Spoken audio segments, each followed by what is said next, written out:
नमस्कार, मैं Manoj Sahu competition wing में आप सभी का स्वागत करता हूं। अभ्यास बैच का आज का हमारा ये तीसरा वीडियो होने वाला है जिसमें हम छत्तीसगढ़ के इतिहास वाला पोर्शन कर रहे हैं। ठीक है, एक एक करके हम लोग देखते हैं आज का क्वेश्चन। आज का पहला क्वेश्चन है छत्तीसगढ़ के इतिहास से संबंधित। किस वाकाटक शासक के शासनकाल में महाकवि कालिदास छत्तीसगढ़ आए थे? विकल्प है प्रवरसेन प्रथम, प्रवरसेन द्वितीय, नरेंद्र सेन और रुद्रसेन द्वितीय। ये बहुत ही इंपॉर्टेंट क्वेश्चन है, ये क्वेश्चन बहुत बार पूछा भी गया एग्जाम में। ठीक है, तो देखते हैं इसके बारे में। महाकवि कालिदास जो है प्रवरसेन द्वितीय के शासनकाल में आए थे। ठीक है, प्रवरसेन द्वितीय से संबंधित कुछ चीजें बहुत इंपॉर्टेंट है। एक तो ये साहित्य के भी बहुत बड़े संरक्षक रहे हैं। ठीक है, इनकी एक रचना रही है जिसका नाम है सेतुबंध। ठीक है, इसको याद रखना है अपने को। इसकी रचना का नाम क्या है? सेतुबंध। दूसरा इंपॉर्टेंट चीज ये है कि महाकवि कालिदास ने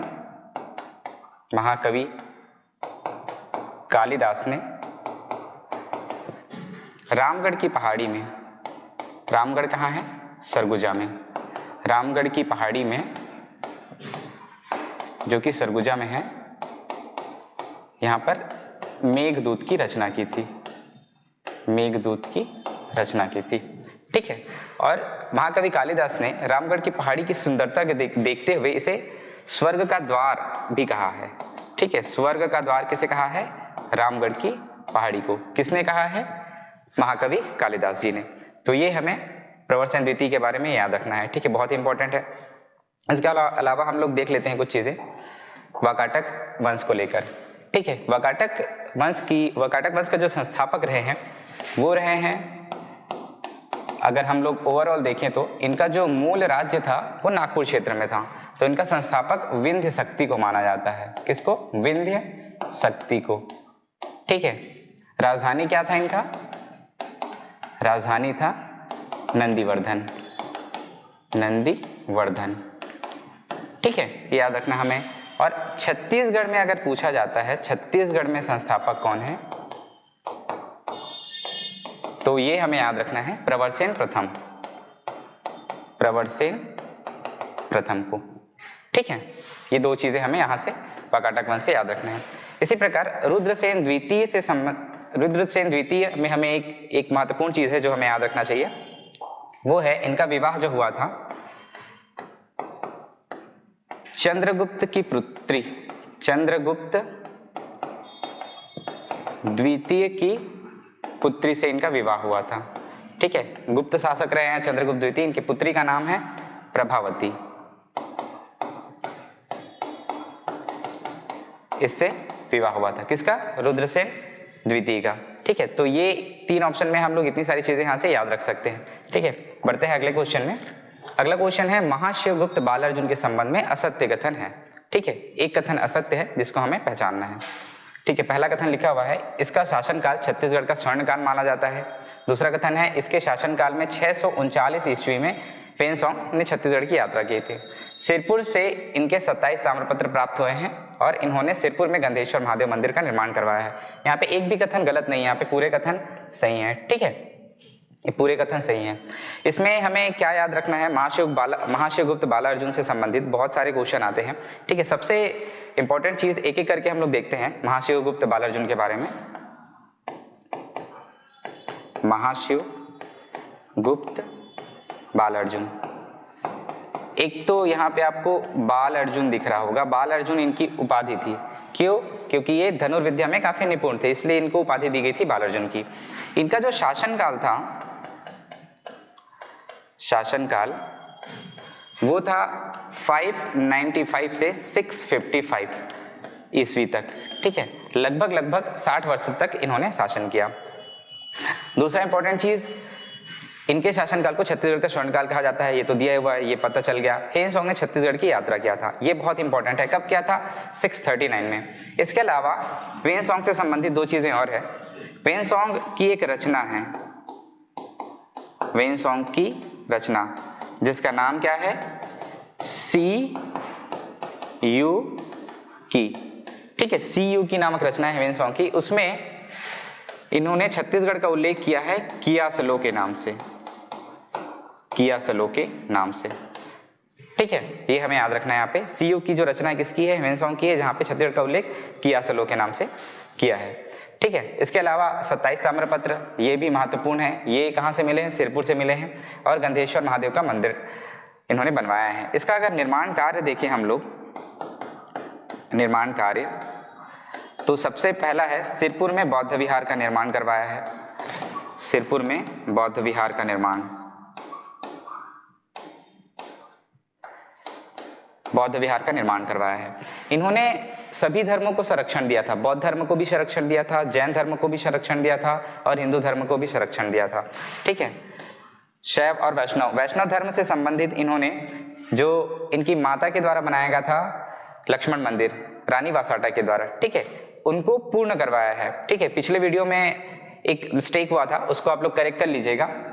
वासाटा ने अपने पति हर्षगुप्त की याद में बनवाया था उसे, हर्षगुप्त की याद में। ठीक है, इसे याद रखना है हमें। पिछले वीडियो में ये चंद्रगुप्त बता दिया था मैंने, तो उसको आप लोग करेक्ट कर लीजिएगा। वासाटा ने अपने पति हर्षगुप्त की याद में लक्ष्मण मंदिर का निर्माण शुरू करवाया था। कहाँ पे, सिरपुर में। उसको पूर्ण कौन करवाते हैं, महाशिवगुप्त बालार्जुन। ठीक है, तो लक्ष्मण मंदिर का निर्माण पूर्ण करवाया गया, ये याद रखना है हमें। पूरा किसने करवाया है, तो महाशिवगुप्त बालार्जुन ने। तीसरा इंपॉर्टेंट चीज ये है, गंधेश्वर मंदिर, गंधेश्वर मंदिर और सिद्धेश्वर मंदिर, दोनों शिव मंदिर है। सिद्धेश्वर मंदिर याद रखिएगा पलारी में है, और गंधेश्वर मंदिर कहाँ पे है, गंधेश्वर मंदिर है आपका सिरपुर में। ठीक है, और सिद्धेश्वर मंदिर कहाँ पे, पलारी में। तो दोनों को आपको याद रखना है। गंधेश्वर मंदिर किस नदी के किनारे है, ये भी क्वेश्चन आता है, तो महानदी के किनारे है। तो ये हमें इतनी चीजें हमें बालाशिवगुप्त, महाशिवगुप्त बालार्जुन के बारे में याद रखना है। ठीक है, बढ़ते हैं नेक्स्ट क्वेश्चन में। अगला क्वेश्चन है, शासक और संस्थापक स्थापित शहर को सुमेलित करना है। ठीक है, कुछ शासकों के नाम दिए गए हैं और उनके द्वारा बसाए गए नगर दिए हुए हैं, दोनों को सुमेलित करना है। ठीक है, देखते हैं कि करके। पहला शासक है प्रसन्न मात्र, दूसरा इंद्रबल, जाजलदेव प्रथम और राज सिंह। बसाए गए नगर में खरौद, मल्हार, राजपुर और जांजगीर चांपा। ठीक है, प्रसन्न मात्र ने जो शहर बसाया था वो बसाया था प्रसन्नपुर। ठीक है, जिसको मल्हार कहा जाता है। ठीक है, प्रसन्नपुर, ये इसका प्राचीन नाम है, जिसको वर्तमान में मल्हार कहा जाता है। इंद्रबल ने बसाया था नगर, उसका नाम है इंद्रपुर, जिसे वर्तमान में कहा जाता है खरौद। इंद्रपुर, ठीक है, याद रखिएगा, प्राचीन नाम भी पूछता है। जाजलदेव प्रथम ने, इसका तो सिंपल है, जाजल्यपुर बसाया था, जिसका वर्तमान नाम जांजगीर चांपा है। जाजल्यपुर बसाया था। ठीक है, और राज सिंह ने अपने नाम से ही एक राजपुर नामक नगर बसाया था, जिसको जूना शहर भी बोला जाता है, जूना शहर। ये हमें याद रखना है इतना। यहां से अब 2-3 क्वेश्चन और बन सकता है। खरौद क्या है, तो खरौद को छत्तीसगढ़ का काशी कहा जाता है, छत्तीसगढ़ का काशी कहा जाता है। मल्हार ये कौन सी नदी के तट पर है, तो निडेला नदी के तट पर है, ये भी क्वेश्चन बनता है। ठीक है, राजपुर कहाँ पे है, तो ये रतनपुर के समीप है, रतनपुर के समीप है, ये याद रखना है हमें। जांजगीर चांपा ये तो पता ही है। ठीक है, यहाँ पे एक मंदिर भी बना है, नकटा मंदिर, जिसको जाजलदेव प्रथम ने ही बनाया था।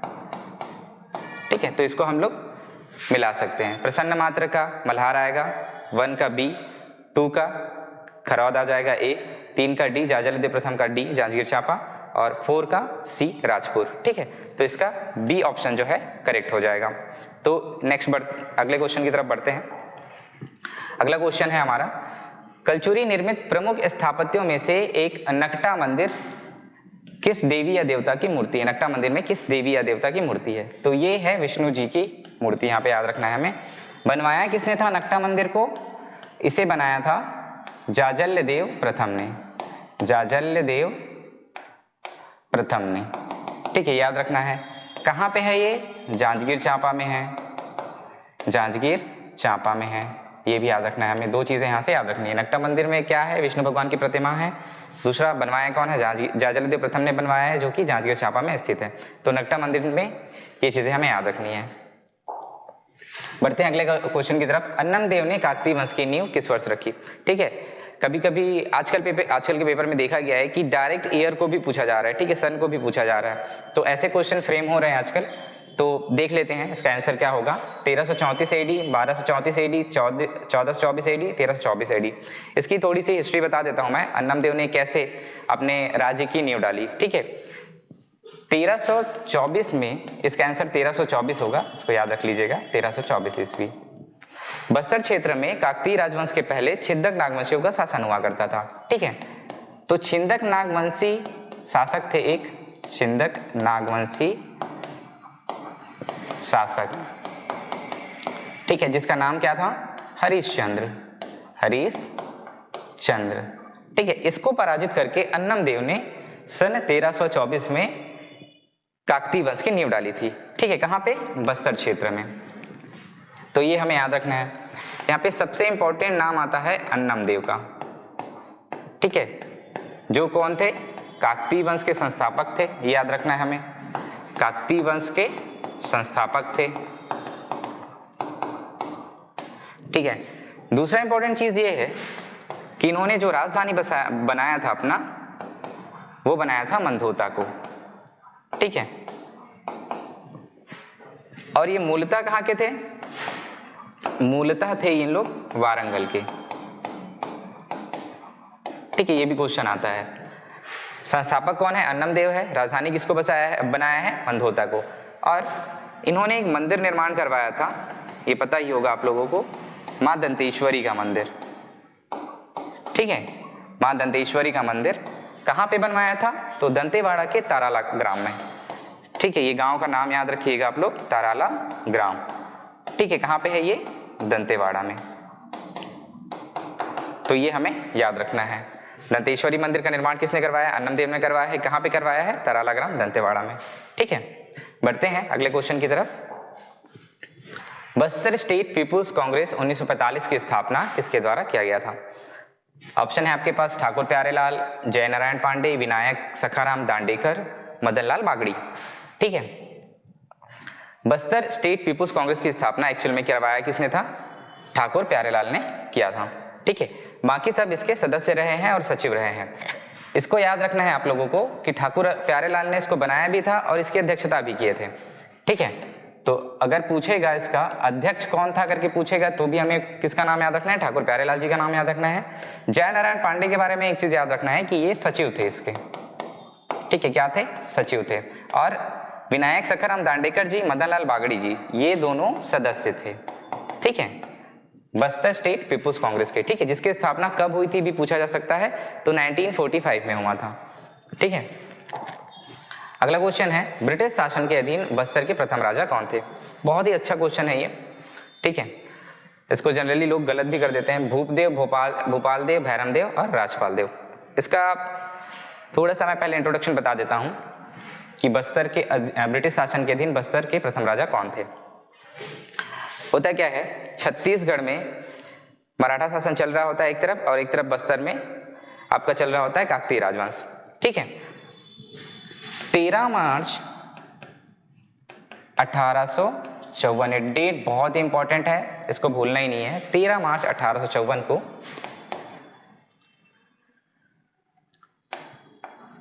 लॉर्ड डलहौजी, जो कि कौन रहते हैं, गवर्नर रहते हैं भारत के, वो छत्तीसगढ़ को ब्रिटिश साम्राज्य में मिला लेते हैं, ठीक है, हड़प नीति के तहत छत्तीसगढ़ को ब्रिटिश साम्राज्य में मिला लेते हैं।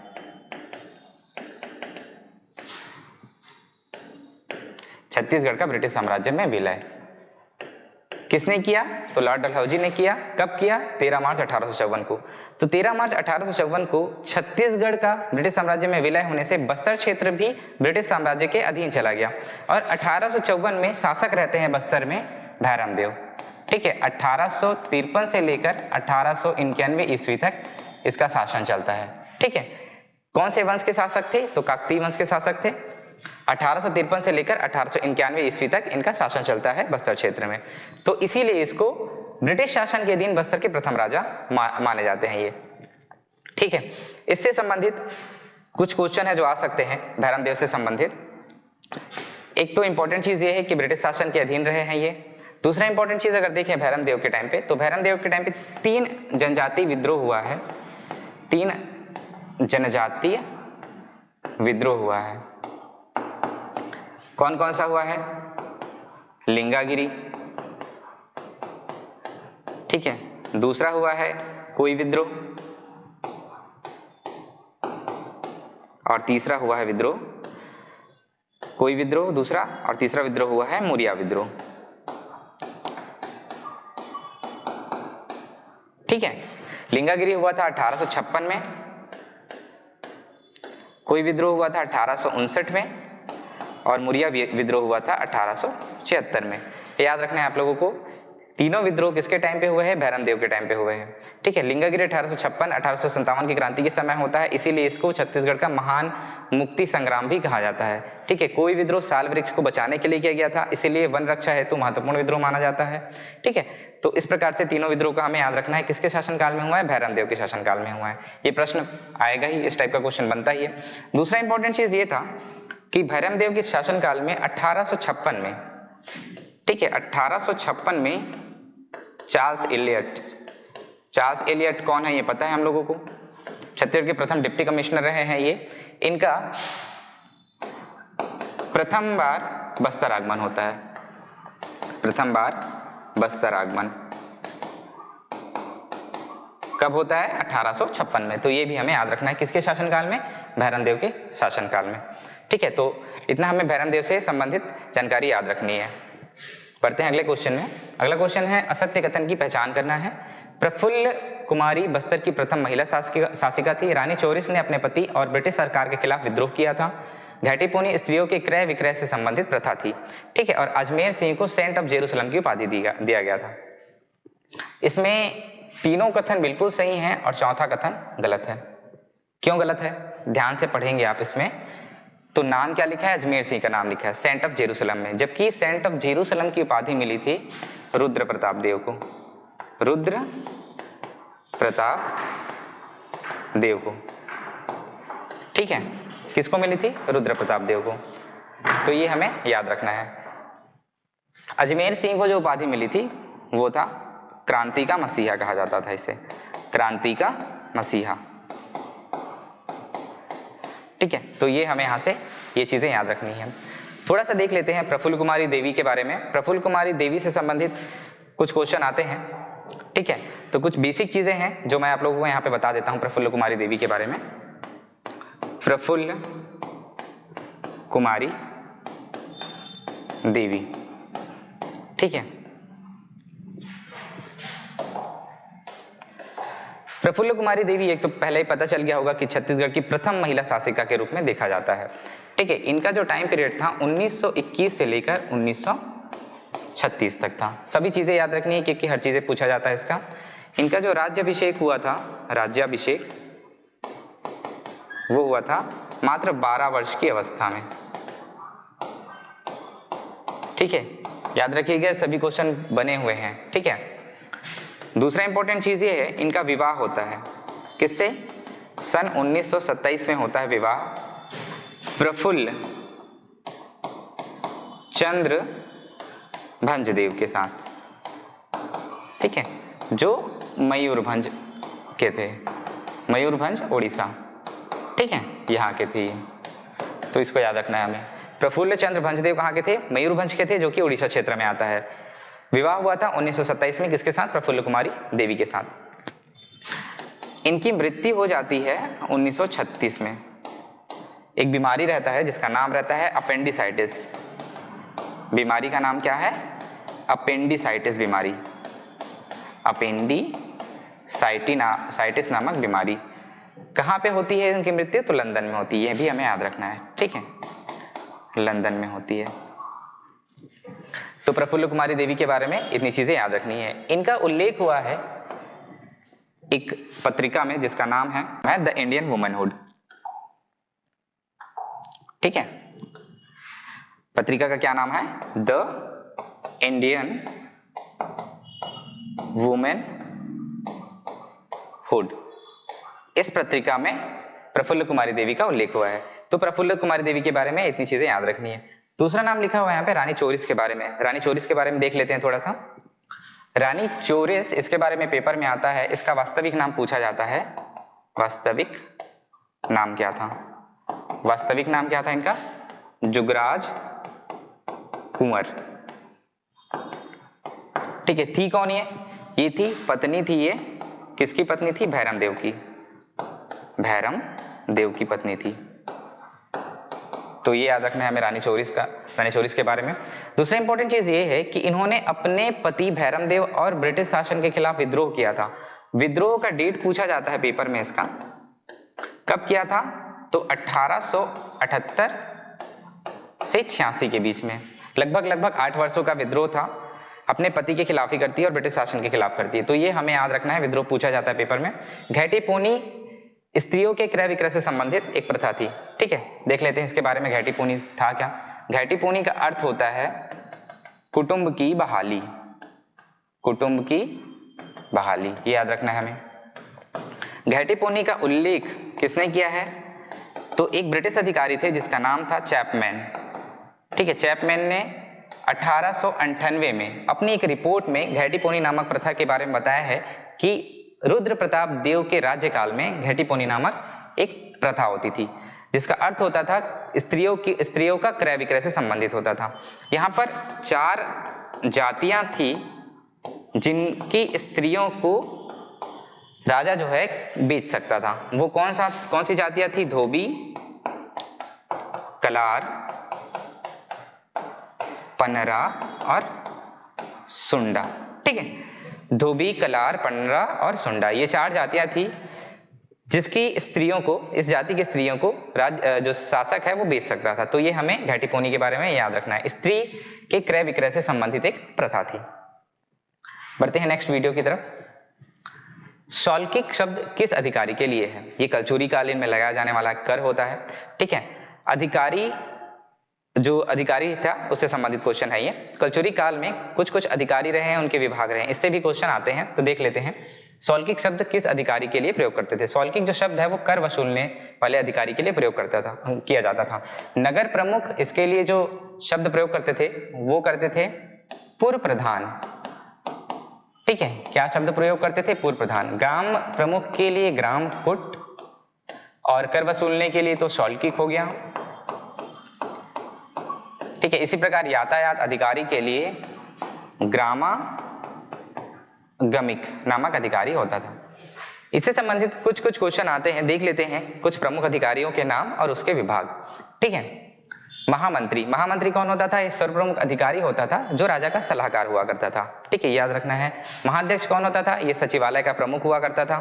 ठीक है, महाप्रतिहार संचार विभाग का प्रमुख हुआ करता था। महाप्रमात्री ये राजस्व विभाग का प्रमुख होता था। जमाबंदी विभाग का भी प्रमुख होता था।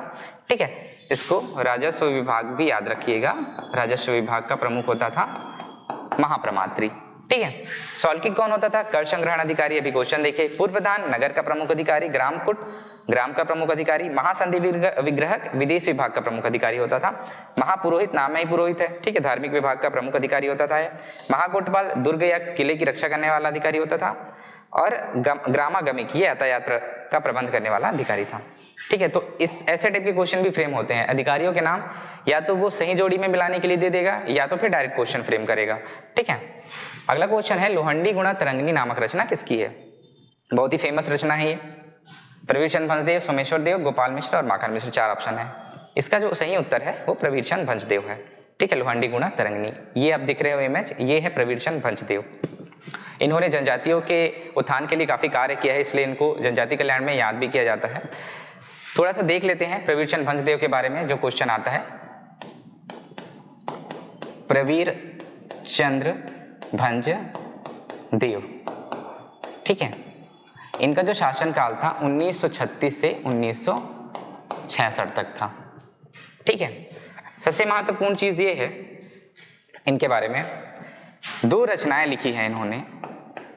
ठीक है, एक लिखा है लोहंडी गुणा तरंगिणी, लोहंडी गुणा तरंगिणी। ठीक है, लोहंडी गुणा बस्तर का एक क्षेत्र है। ठीक है, उसी के नाम पर यह रचना लिखा गया है। दूसरा है आई प्रवीर दी आदिवासी गॉड, आदिवासी गॉड। ठीक है, दोनों रचनाएं किसकी है? प्रवीरचंद भंजदेव की है। थे कौन प्रवीरचंद भंजदेव? तो ये थे प्रफुल्ल कुमारी देवी के पुत्र थे, प्रफुल्ल कुमारी देवी के पुत्र थे। ठीक है, तीसरा इंपॉर्टेंट चीज ये है, इनकी मृत्यु के बारे में पूछा जा सकता है। इनकी मृत्यु हुई थी 25 मार्च 1966 में। ठीक है, पुलिस के गोलियों के द्वारा हुआ था इनका मृत्यु 25 मार्च 1966 में। तो ये हमें याद रखना है प्रवीरचंद भंजदेव के बारे में। ठीक है, लोहंडी गुणा तरंगिनी और आई प्रवीर आदिवासी गौड़, ये दोनों रचनाएं हैं। मृत्यु हुआ था 25 मार्च 1966 में। ठीक है, प्रफुल्ल कुमारी देवी के पुत्र थे ये। और इसमें एक चीज और इंपॉर्टेंट चीज है कि जब रियासतों का विलीनीकरण हुआ था 1948 में, तो बस्तर क्षेत्र में बस्तर रियासत की तरफ से, बस्तर रियासत की ओर से हस्ताक्षर किया था इन्होंने। ठीक है, रियासतों का विलीनीकरण जब हुआ था तो बस्तर रियासत की ओर से प्रवीरचंद भंजदेव ने ही रियासत के विलय पत्र पर हस्ताक्षर किया था। ठीक है, तो ये हमें याद रखना है।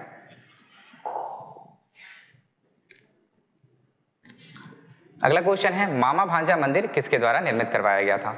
ठीक है, विकल्प है आपके पास विक्रमादित्य, चंद्रादित्य, जगपाल देव और नृपति भूषण। मामा भांजा जो मंदिर है ये कहाँ है? बारसूर में है, याद रखना है हमें।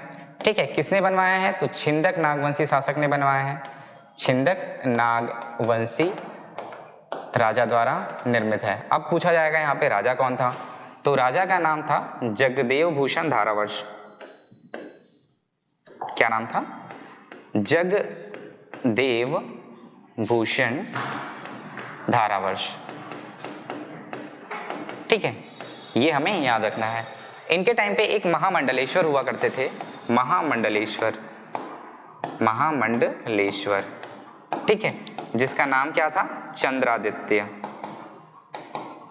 ठीक है, तो याद रखना है चंद्रादित्य ने बनवाया है मामा भांजा का मंदिर। किसके टाइम पे हुआ है? जगदेव भूषण धारावर्ष के टाइम पे इसका निर्माण हुआ है। कहाँ पे है? बारसूर में है।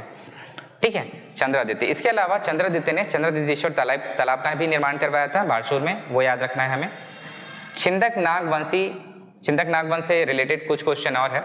एक ये है कि यहाँ पे जो नाम दिया हुआ है नृपति भूषण, ठीक है, ये है छिंदक नागवंशी संस्थापक। ठीक है, छिंदक नागवंश के संस्थापक कौन है अगर पूछा जाएगा तो नृपति भूषण है। ठीक है, राजधानी क्या थी इनकी छिंदक नागवंशियों की? तो बस्तर का एक क्षेत्र है भ्रमरकोट। ठीक है, वो याद रखना है हमें इस क्वेश्चन से रिलेटेड। सही युग्म की पहचान करना है। 3 नाम दिए गए हैं राजाओं के और इधर 3 अभिलेख दिए गए हैं। पंपराज तहनकापारा अभिलेख, कर्णराज सिहावा अभिलेख, भानुदेव कांकेर शिलालेख। ठीक है, इसमें ऑप्शन है आपके पास 1 युग्म सुमेलित है, 2 युग्म सुमेलित है, 3 युग्म सुमेलित है, कोई भी सुमेलित नहीं है। ठीक है, ऐसे क्वेश्चन अब फ्रेम हो सकते हैं युग्मों से रिलेटेड। ठीक है, तो इसमें याद रखना है कांकेर के सोमवंशी राजाओं का उल्लेख हमें 3 अभिलेखों से प्राप्त होता है, तहनकापार, सिहावा, कांकेर। ठीक है, इसको हमें याद रखना है। कहाँ की जानकारी मिलती है हमें? कांकेर के सोमवंश की जानकारी। ठीक है, ये जो तीनों अभिलेख है वो इसको पूछा गया है, मेंस में भी पूछा गया है, सीजीपीएससी के मेंस में। ठीक है, तो इस टाइप के क्वेश्चन आपको ऑब्जेक्टिव पेपर में भी देखने को मिलेगा। इसके संस्थापक अगर पूछा जाए कांकेर का सोमवंश का, तो वो हमें याद रखना है सिंहराज। ठीक है, कौन है? सिंहराज है। ठीक है, कंडराज ने सिहावा अभिलेख में ये भी बताया गया है कि यहाँ पर एक जगह था जहाँ पर 5 मंदिर का निर्माण करवाया गया था, 5 मंदिर का निर्माण। ठीक है, देवहद नामक एक जगह है जिसको सिहावा क्षेत्र भी कहीं कहीं पे लिखा हुआ है, तो वहाँ पे 5 मंदिर का निर्माण करवाया था कंडराज ने। ठीक है, ये हमें याद रखना है। अगला क्वेश्चन की तरफ बढ़ते हैं। निम्न में से कौन सा जंगल सत्याग्रह सविनय अवज्ञा आंदोलन के दौरान घटित नहीं हुआ था? ठीक है, ये हमें पॉइंट आउट करना है। कभी भी हम क्वेश्चन को सॉल्व करने जाएं, हमसे गलतियां बहुत बार हो जाती कि हम लोग कभी कभी नोटिस नहीं कर पाते हैं कि वो नहीं पूछना चाह रहा है, इसी प्रकार सत्य कथन पूछना चाह रहा है कि असत्य कथन पूछना चाह रहा है, हड़बड़ी में वो कभी कभी गलतियां होती हैं। ठीक है, तो ये गलतियां एग्जाम हॉल में नहीं करना है कभी भी। लभरा, पोंडी और बांधाखार और बद्राटोला, यहाँ पे आप देखोगे तो तीनों विद्रोह हुआ था 1930 में और ये हुआ था 1939 में। ठीक है, सविनय अवज्ञा का डेट पता होना चाहिए इस क्वेश्चन को बनाने के लिए। सविनय अवज्ञा शुरू हुआ था आपका, सविनय अवज्ञा ये शुरू हुआ था 1930 में। ठीक है, तो 30 में जो आंदोलन हुए हैं वही आंदोलन, जंगल सत्याग्रह आंदोलन भी सविनय अवज्ञा का एक हिस्सा हुआ करता था। ठीक है, दो प्रमुख इसके हिस्से थे, एक नमक कानून तोड़ना और दूसरा जंगल सत्याग्रह। जहां जिस क्षेत्र में नमक कानून नहीं तोड़ा जा सकता था वहां जंगल सत्याग्रह करके सविनय अवज्ञा आंदोलन किया गया था। ठीक है, तो 3 क्षेत्र हैं, 3 नहीं इसके अलावा भी कुछ क्षेत्र है। यहाँ पे विकल्प में लभरा, पोंडीगांव, बांधाखार, ये तीनों जो है 1930 में हुए हैं। यहाँ पे जो जंगल सत्याग्रह हुआ है वो, ठीक है, और बद्राटोला हुआ है 1939 में। कुछ इंपॉर्टेंट जंगल सत्याग्रह है जिससे रिलेटेड क्वेश्चन बन सकता है, इस क्वेश्चन को देख लेते हैं हम लोग। ये क्वेश्चन बहुत बार फ्रेम हुआ है इस टाइप का, तो एक एक करके देखते हैं। पहला सत्याग्रह इसमें गट्टा सिल्ली जो जून 1930 में हुआ था धमतरी क्षेत्र में। कौन है? नारायण राव मेघावले, बाबू छोटेलाल श्रीवास्तव और नथुजी जगताप इसके नेतृत्वकर्ता थे। मोहबना पुंडी हुआ है 24 जुलाई 1930 को बालोद क्षेत्र में हुआ है, नरसिंह प्रसाद अग्रवाल ने किया है। ठीक है, घोंघाडी हुआ है जुलाई 1930 में, मुकुंदा, अजीतराव, पंचम, लटी और संसारी, ठीक है, इन्होंने इसका नेतृत्व किया था। इसी प्रकार रुद्री नवागांव, यहाँ पे ये बहुत ही विकराल रूप में हुआ था, ये विकराल रूप में, ठीक है, ये रुद्री नवागांव, ठीक है, याद रखना है हमें। 22 अगस्त 1930 को हुआ था धमतरी में, बाबू छोटेलाल श्रीवास्तव, नारायण राव मेघावले और नथुजी जगताप इसके नेतृत्व करता थे। बेमेतरा में हुआ था एक जंगल सत्याग्रह जिसके जो नेतृत्व करते थे वे विश्वनाथ तामस्कर थे। लभरा में हरिमर्दन गिरी, पोंडीगांव सीपत तमोरा में है यति यतनलाल जैन, शंकरराव गनौदवाले, इसके अलावा बालिका दयावती का भी नाम आता है तमोरा में। ठीक है, पोंडीगांव सीपत अक्टूबर 1930 में हुआ है, बिलासपुर जिले में रामाधार दुबे ने इसका नेतृत्व किया है। पकारिया जो जांजगीर चांपा में है क्षेत्र, अयोध्या प्रसाद जैन ने इसका नेतृत्व किया है। ईदाखार बिलासपुर का एक क्षेत्र है। ईदाखार के नेतृत्व करता है सत्यनारायण खंडेलवाल, रामनारायण सिंह, अमर सिंह और केशव प्रसाद वर्मा। इसी प्रकार बांधाखार, तानवट, सारंगढ़, छुई खदान और बद्राटोला। ध्यान से देखेंगे आप लोग तो 1930 में यहाँ तक है, पूरे सारंगढ़ तक, गट्टा सिल्ली से लेकर सारंगढ़, ये पूरे हुए हैं सविनय अवज्ञा आंदोलन के समय। और जो आपको नीचे में 2 आंदोलन दिख रहा है, एक है 1938 में और एक है जनवरी 1939 में। ठीक है, छुई खदान में हुआ है, बद्राटोला में। ये दोनों जो है सविनय अवज्ञा आंदोलन से संबंधित नहीं है, इसको याद रखना है हमें। ये दोनों राजनांदगांव क्षेत्र में हुआ था। छुई खदान में जो हुआ था आंदोलन, जंगल सत्याग्रह हुआ था, उसके नेतृत्व करता थे समारू बरई, और बद्राटोला में हुआ था उसके जो नेतृत्व करता थे वो रामाधीन गौड़ थे। ये 24 जनवरी 1939 को शहीद हुए थे। ठीक है, ये भी याद रखना है हमें, 24 जनवरी 1939 को शहीद हुए थे रामाधीन गौड़। ठीक है, किससे संबंधित है? बद्राटोला से संबंधित है। इसके अलावा जंगल सत्याग्रह में एक इंपॉर्टेंट चीज, एक बहुत ही इंपॉर्टेंट जंगल सत्याग्रह का नाम आता है सिहावा जंगल सत्याग्रह। जंगल सत्याग्रह कब हुआ था? 21 जनवरी 1922 को हुआ था, ये हमें याद रखना है। और सिहावा जंगल सत्याग्रह को छत्तीसगढ़ का प्रथम जंगल सत्याग्रह माना जाता है। और ये भी जो है आप देख रहे होंगे 1922 में हो रहा है, तो ये भी सविनय अवज्ञा आंदोलन से संबंधित नहीं था। ठीक है, बढ़ते हैं अगले क्वेश्चन में। छत्तीसगढ़ राज्य के निर्माण के संदर्भ में निम्नलिखित में से कौन सी जोड़ी सुमेलित नहीं है? ठीक है, खूबचंद बघेल, शंकर नियोगी, पवन दीवान, चंदूलाल चंद्राकर, छत्तीसगढ़ महासभा, छत्तीसगढ़ मुक्ति मोर्चा, पृथक छत्तीसगढ़ पार्टी, छत्तीसगढ़ भ्रातृत्व संघ। छत्तीसगढ़ के निर्माण से संबंधित बहुत सारे क्वेश्चन बनते हैं। ठीक है, तो एक एक करके देखते हैं। यहाँ पे छत्तीसगढ़ महासभा ये बना था 1956 में। छत्तीसगढ़ भ्रातृत्व संघ ये बना था 1967 में। छत्तीसगढ़ मुक्ति मोर्चा बना था आपका 1976 में बना था। ठीक है, और 1983 में बना था आपका छत्तीसगढ़ पृथक पार्टी। ठीक है, और इसके अलावा छत्तीसगढ़ संग्राम मंच भी बनाया गया था, संग्राम मंच ये भी बना था 1983 में। ठीक है, तो इसको हमें याद रखना है। छत्तीसगढ़ महासभा के अध्यक्ष थे खूबचंद बघेल जी। ठीक है, राजनांदगांव में इसका गठन हुआ था। छत्तीसगढ़ भ्रातृत्व संघ के भी अध्यक्ष थे डॉक्टर खूबचंद बघेल जी। दोनों में डॉक्टर खूबचंद बघेल ने ही दोनों का निर्माण करवाया था। मुक्ति मोर्चा जो थे और संग्राम मंच, दोनों के जो संस्थापक थे वो थे शंकर नियोगी, शंकर गुहा नियोगी। ठीक है, इसका पूरा नाम था शंकर गुहा नियोगी।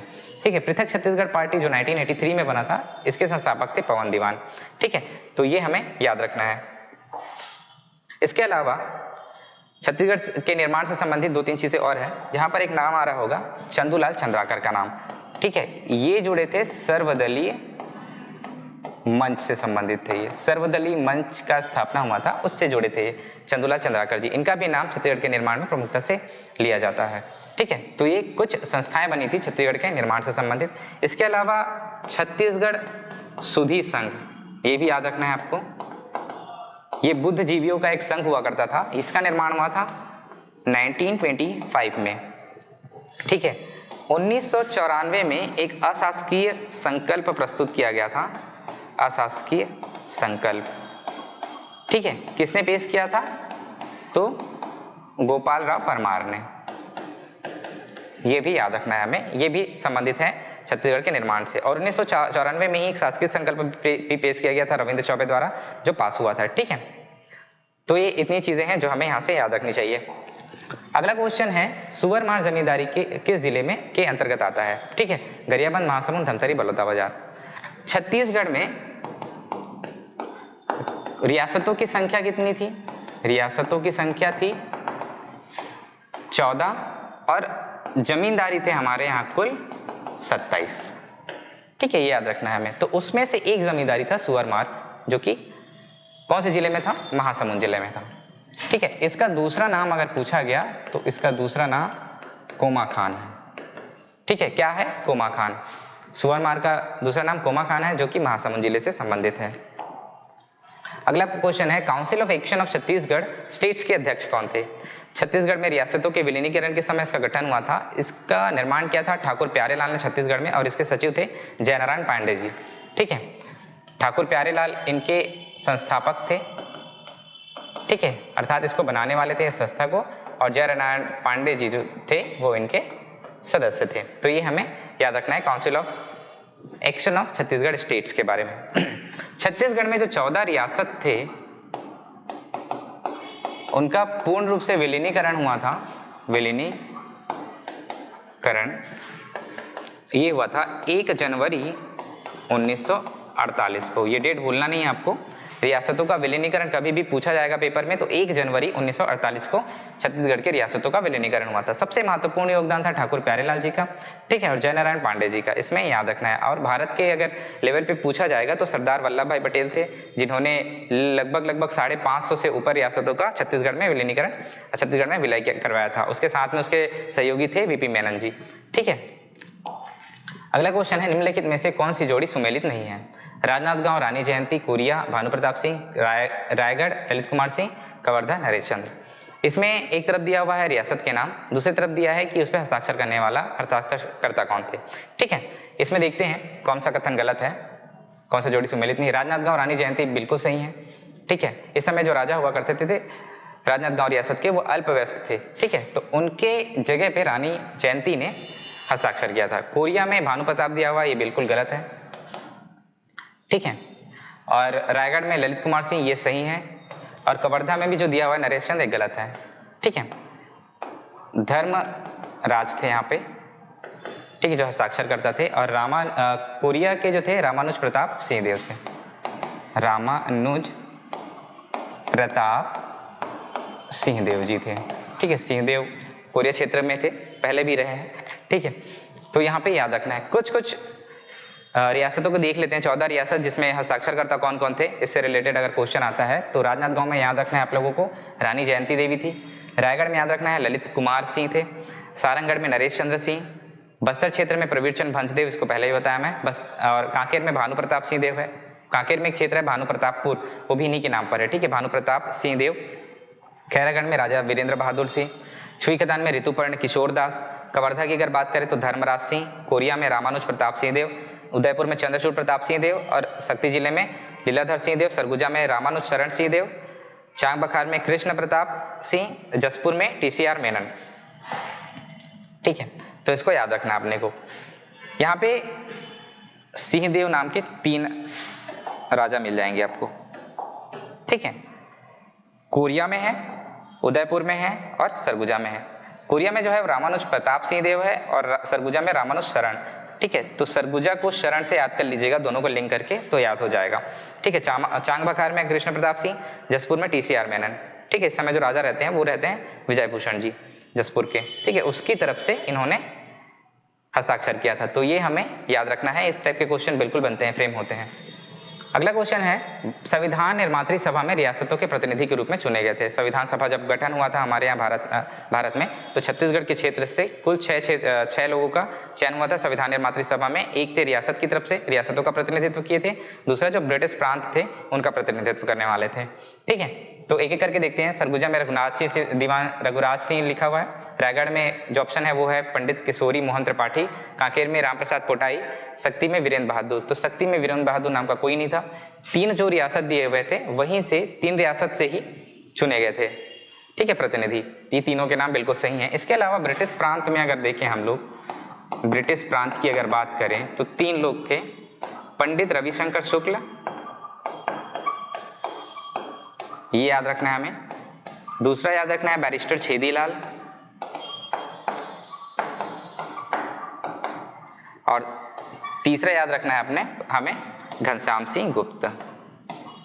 घनश्याम सिंह गुप्त। घनश्याम सिंह गुप्त जो है दुर्ग क्षेत्र से निर्वाचित हुए थे। ठीक है, बैरिस्टर छेदीलाल बिलासपुर से और रविशंकर शुक्ल रायपुर से। ठीक है, तो ये हमें याद रखना है। 3 लोग ब्रिटिश प्रांत की तरफ से चुने गए थे और 3 लोग रियासतों की तरफ से चुने गए थे। अगला क्वेश्चन है, भारत छोड़ो आंदोलन में बिलासपुर से संबंधित व्यक्ति नहीं थे। ठीक है, विकल्प है आपके पास रामप्रसाद तिवारी, अमर सिंह सहगल, यदुनंदन प्रसाद श्रीवास्तव और जयनारायण पांडे। जयनारायण पांडे ये रायपुर जिले के थे। ठीक है, तो इस टाइप के बिल्कुल क्वेश्चन देखने को मिलेंगे आपको एक दो ठो। फिर अगला क्वेश्चन, असत्य कथन की पहचान करना है। ये सत्याग्रह, व्यक्तिगत सत्याग्रह से संबंधित क्वेश्चन है ये। छत्तीसगढ़ में व्यक्तिगत सत्याग्रह की शुरुआत 27 नवंबर 1940 को रायपुर के माना से हुई। ठीक है, रायपुर के माना से। दूसरा कथन है, इस सत्याग्रह में ठाकुर प्यारेलाल जी जो है छत्तीसगढ़ के प्रथम सत्याग्रही थे। राजाराम साहू और रामेश्वर साहू की गिरफ्तारी 8 अगस्त को 1941 में हुई थी। 1940 में सरदार वल्लभ भाई पटेल का छत्तीसगढ़ में आगमन हुआ था। इसमें अगर देखेंगे तो बी जो कथन लिखा हुआ है, इस सत्याग्रह में ठाकुर प्यारेलाल जी छत्तीसगढ़ के प्रथम सत्याग्रही थे। ठीक है, तो ये बिल्कुल गलत है। व्यक्तिगत सत्याग्रह के समय थे पंडित रविशंकर शुक्ल। ठीक है, इसका आंसर क्या हो जाएगा? बी हो जाएगा। इसके अलावा इसमें याद रखना है, कभी भी व्यक्तिगत सत्याग्रह पूछा जाएगा तो 27 नवंबर 1940 वाला डेट है ये छत्तीसगढ़ में। ठीक है, और 17 अक्टूबर 1940 को इंडिया पे हुआ था। ठीक है, तो हमें याद रखना है। इसके अलावा माना से हुआ था उसे भी याद रखना है। पंडित रविशंकर शुक्ल को भी याद रखना है क्योंकि इनकी गिरफ्तारी हो जाती है शुरू में ही। ठीक है, तो ये भी इंपॉर्टेंट है। राजाराम साहू, रामेश्वर साहू, इसकी गिरफ्तारी होती है 8 अगस्त को, 8 अगस्त 1941 को। कहाँ पे होती है इनकी गिरफ्तारी? तो ललितपुर रेलवे स्टेशन में, ललितपुर। ठीक है, ललितपुर नामक जगह है उत्तर प्रदेश में, वहाँ पे इनकी गिरफ्तारी हो जाती है और इनको झांसी जेल में डाल दिया जाता है। 1940 में सरदार वल्लभ भाई पटेल का छत्तीसगढ़ में आगमन होता है, ये प्रथम आगमन होता है। इसके अलावा 1947 में दूसरी बार आगमन होता है। ठीक है, पहली बार आगमन हुआ है सरदार वल्लभ भाई पटेल का 1940 में, दूसरी बार आगमन 1947 में हुआ है कांग्रेस भवन के उद्घाटन के लिए। ठीक है, रायपुर में कांग्रेस भवन के उद्घाटन के लिए। तो ये हमें व्यक्तिगत सत्याग्रह में ये चीजें याद रखनी है। अगला क्वेश्चन है, महात्मा गांधी का द्वितीय प्रवास छत्तीसगढ़ में कब हुआ था? बहुत क्वेश्चन बनता है इससे रिलेटेड। 22 नवंबर 1933, 11 दिसंबर 1932, 20 दिसंबर 1933, 22 नवंबर 1932। इसका सही आंसर बता देता हूँ, 22, 11, 33। बहुत सरल है इसको याद रखने का तरीका। द्वितीय प्रवास कभी भी पूछा जाएगा महात्मा गांधी का। ठीक है, महात्मा गांधी का। ठीक है, कब हुआ था? 22, 11, 33। क्या दिक्कत है इसको याद करने में? 22, 11, 33 सिंपल है। ठीक है, बहुत सरल है। 33 मतलब 1933 की बात हो रही है। यहाँ पे सबसे इंपॉर्टेंट चीज़ ये है कि कब से कब तक थे, तो 22 से लेकर 28 नवंबर तक थे ये। ठीक है, ये याद रखना है। क्या क्या एक्टिविटीज़ हुई थी वो देख लेते हैं। 22 नवंबर को एक एक करके देखते हैं डेट के साथ में। 23 नवंबर, 24 नवंबर और 25 नवंबर। 5 ही डेट है जो इंपॉर्टेंट है यहाँ पे। 22 नवंबर को आगमन हुआ था दुर्ग में। ठीक है, ये याद रखना है हमें। इनके जो सारथी थे महात्मा गांधी के, वो थे हजारी प्रसाद जैन जी। हजारी प्रसाद जैन, सारथी मतलब ड्राइवर। ठीक है, याद रखना है हमें हजारी प्रसाद जैन जी के बारे में। इसके अलावा महात्मा गांधी के साथ मीराबाई, ठक्कर बापा, ठीक है, इन लोग भी छत्तीसगढ़ आए थे। जमनालाल बजाज की पुत्री भी आई थी। तो 3-4 लोग आए थे महात्मा गांधी जी के साथ। 22 नवंबर कहाँ पे आए थे? दुर्ग में आए थे। इसके बाद इन लोग गए थे रायपुर। ठीक है, रायपुर में कुछ एक्टिविटी हुई थी तो वो देख लेते हैं।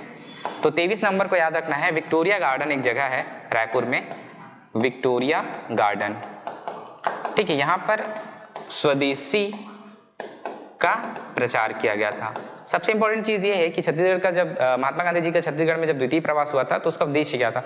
हरिजन उत्थान के उद्देश्य से वो छत्तीसगढ़ में दूसरी बार आए थे। ठीक है, और प्रथम बार जब आगमन हुआ था तो असहयोग आंदोलन के प्रचार प्रसार हेतु आए थे 1920 में, 20 दिसंबर 1920 में। तो यहाँ पे विक्टोरिया गार्डन में क्या होता है? स्वदेशी का प्रचार करते हैं। 24 नवंबर को रायपुर की एक जगह है लॉरी स्कूल। ठीक है, यहाँ पे ये विशाल जनसभा को संबोधित करते हैं, विशाल जनसभा को संबोधित करते हैं। ठीक है, लॉरी स्कूल में। और 24 नवंबर को ही मोदहाबारा में आम जनसभा को संबोधित करते हैं। इसके अलावा हरिजन का पुरानी बस्ती में एक मंदिर है, वहाँ पे वो प्रवेश करवाते हैं। ठीक है, कब? 24 नवंबर 1933 को। इसके अलावा 25 नवंबर को ये पहुँच जाते हैं बिलासपुर में। ठीक है, और ठहरते किसके यहाँ हैं? कुंज बिहारी अग्निहोत्री के घर में ठहरते हैं। ठीक है, सबसे पहली बार जब आते हैं 22 नवंबर को दुर्ग में। ठीक, उसके बाद रायपुर जाते हैं तो रायपुर में रुकते हैं वो पंडित रविशंकर शुक्ल के घर में। ठीक है, सबसे पहली बार कहाँ पे आए? किस जिले में आए? तो दुर्ग जिले में। याद रखना है 22 नवंबर 1933 को जब महात्मा गांधी का द्वितीय प्रवास होता है तो। ठीक है, तो ये 3-4 चीजें हैं जो आपको याद रखनी चाहिए महात्मा गांधी के द्वितीय प्रवास से संबंधित। और इसी समय रामदयाल तिवारी ने गांधी मीमांसा नामक रचना किया था छत्तीसगढ़ के महात्मा गांधी जी के कार्यों को देखकर। ठीक है, किसने किया था? रामदयाल तिवारी ने गांधी मीमांसा की रचना किया था। शुरुआत किया था 1933 में, लेकिन 1936 में इसको पूरा किया था, तो भी इंपॉर्टेंट है। इसके अलावा महात्मा गांधी जी ने छत्तीसगढ़ के स्वतंत्रता सेनानी या फिर राजनीतिक कार्यकर्ता बोल सकते हैं पंडित सुंदरलाल शर्मा जी को अपना गुरु माना था। ठीक है, क्यों माना था? क्योंकि हरिजन उत्थान से संबंधित वो महात्मा गांधी जी से पहले भी कार्य कर चुके थे। ठीक है, इसीलिए उन्होंने पंडित सुंदरलाल शर्मा जी को अपना गुरु माना था, गुरु स्वीकार किया था। अगला क्वेश्चन है, काकीनाडा अधिवेशन हेतु छत्तीसगढ़ के कार्यकर्ता का नेतृत्व किसने किया था? ठीक है, ये हुआ था काकीनाडा अधिवेशन, ये हुआ था 1923 में, याद रखना है। इसके अलावा इसकी अध्यक्षता किसने किया था अगर पूछता है? ठीक है, तो मोहम्मद अली जी ने किया था, मोहम्मद अली, जिन्ना नहीं है। ठीक है, गलती मत करना, मोहम्मद अली बस नाम था इसका, काकीनाडा अधिवेशन। ये दक्षिण भारत का एक क्षेत्र है। ठीक है, वहाँ पे एक अधिवेशन हो रहा था जिसमें भाग लेने के लिए जो नेतृत्व करता थे छत्तीसगढ़ में वो थे नारायणराव मेघावले। नारायणराव मेघावले का काकीनाडा अधिवेशन में जब भाग लेने गए थे तो इसका उद्देश्य ये था कि महात्मा गांधी के विचारों का प्रसार करना था। ठीक है, इनका मुख्य उद्देश्य ये है बस्तर क्षेत्र में। तो उसके लिए वो बस्तर क्षेत्र की तरफ से जाते हैं और वहाँ पे नेतृत्व करता थे लगभग 25-26 कांग्रेसी कार्यकर्ताओं का एक दल था जिसके नेतृत्व करते थे नारायणराव मेघावले जी। ठीक है, कब हुआ था काकीनाडा अधिवेशन? 1923 में हुआ था, इसको याद रखना है आपको, नारायणराव मेघावले को। अगला क्वेश्चन है, असहयोग आंदोलन के समय बिलासपुर के अशासकीय सेवा का परित्याग निम्न में से किसने किया था?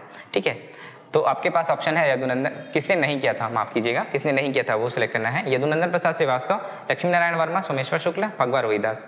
ठीक है, तो इन तीनों ने रेलवे से, ठीक है, रेलवे की नौकरी त्याग दी थी अपनी, रेलवे की नौकरी का त्याग किया था यदुनंदन प्रसाद श्रीवास्तव, लक्ष्मी नारायण वर्मा और सोमेश्वर शुक्ल जी ने। ठीक है, यहाँ पर एक नाम दिख रहा होगा फगवा रोहिदास। फगवा रोहिदास प्रांतीय विधानसभा का गठन हुआ था बीच में, ठीक है, 1920 के आसपास।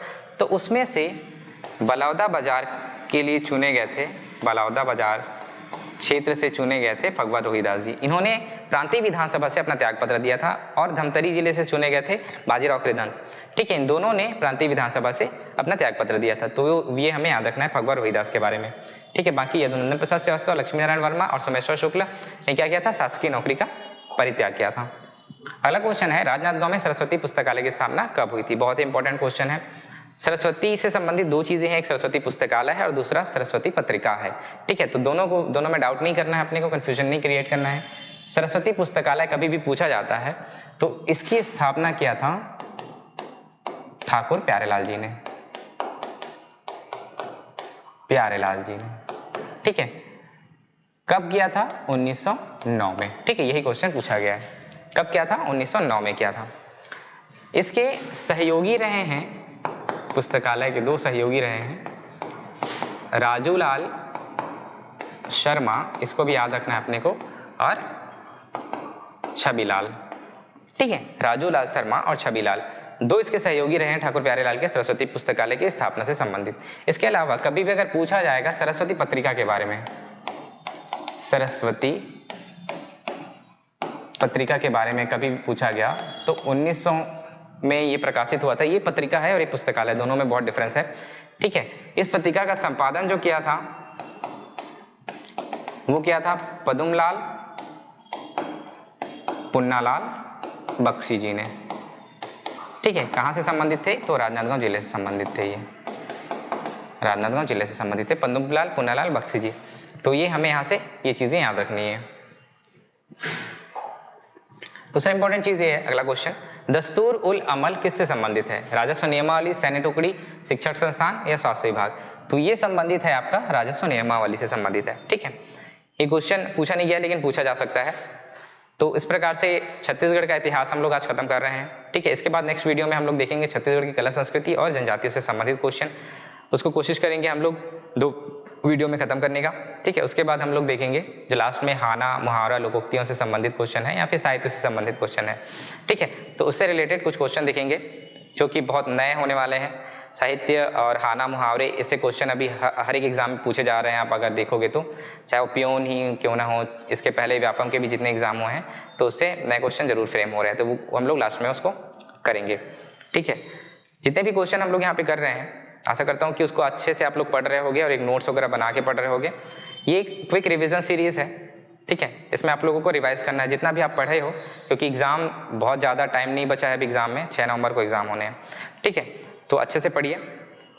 ठीक है, मिलते हैं नेक्स्ट वीडियो में, तब तक के लिए धन्यवाद।